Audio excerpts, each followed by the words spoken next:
Thank you very much. I just want to introduce at the outset my fellow panelists. They're well known to all of you. They're household names in the Ukrainian American community and beyond. And that is Bogdan Futey, who's been a federal judge with the U.S. Court of Claims for nearly a quarter of a century, I believe, and has been heavily involved with constitutional rule of law, judiciary, and democratization issues pertaining to Ukraine, and he will address these issues shortly.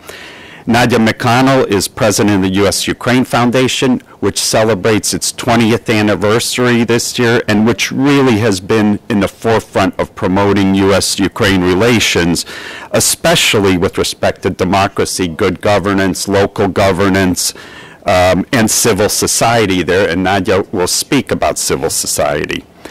My remarks will focus on human rights, fundamental freedoms, and democracy trends. It's no secret that Ukraine's undergoing some trying times.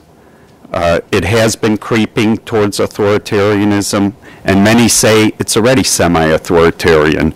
But I want to state at the outset that while the situation is discouraging, it's by no means irreversible, and it's not hopeless.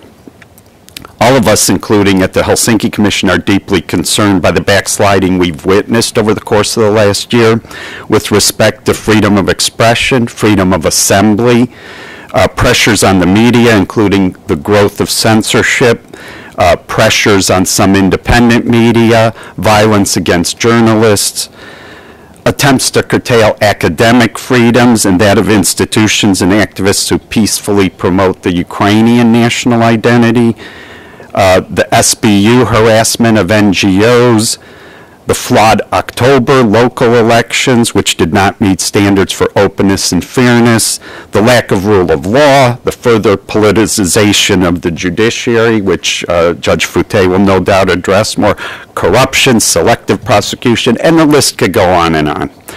Freedom House has downgraded Ukraine from its pedestal of having been the only free country among the non-Baltic former Soviet states and to partly free. There are three categories: free, partly free, and not free. And Ukraine has moved down in other indexes as well. Just to cite one, Reporters Without Borders recently downgraded Ukraine to its 131st out of 178 in 2010, which is 42 places down from where it was in 2009. And there are other indexes as well. All one has to do is read articles just over the course of literally the last few weeks in serious Western journals and publications. As a Wall Street Journal editorial said just last week, the editorial is entitled "Orange Crushed," and I quote, "Yanukovych's government is now busily trying to reverse democratic rights, putting pressure on the press, ramming constitutional changes in a law to increase his power, and extending Parliament's term by a year."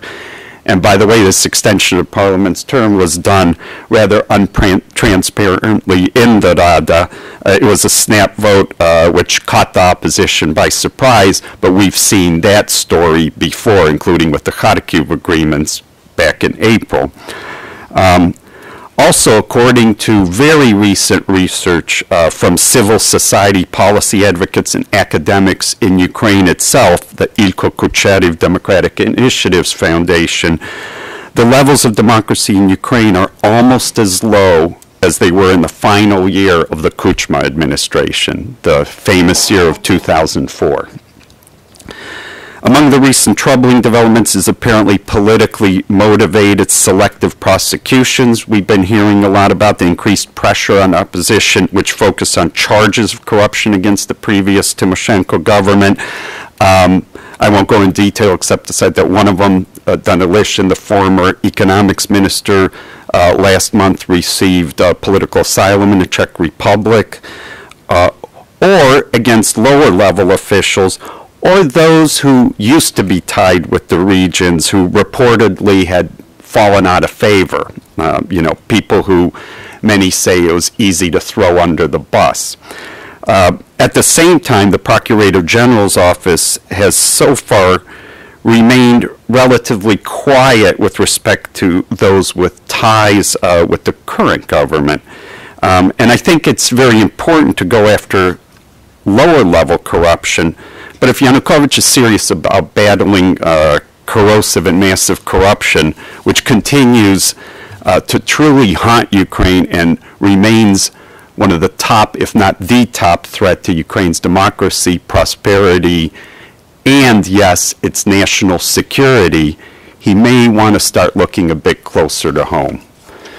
Now, the Yanukovych government, including the SBU and other so-called Siloviki, has also engaged in harassments, arrests, and pressures against more ordinary, lesser-known Ukrainians than top opposition figures.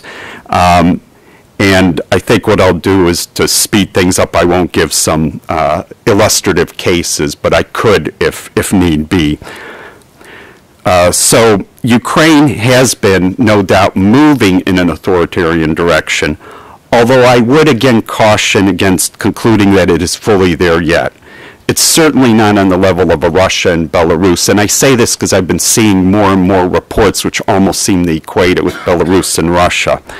And that, I think, is going over the top as well. In large part, this is due to Ukraine's political pluralism, diversity, and the vital role of civil society, which Nadia will address a little later on.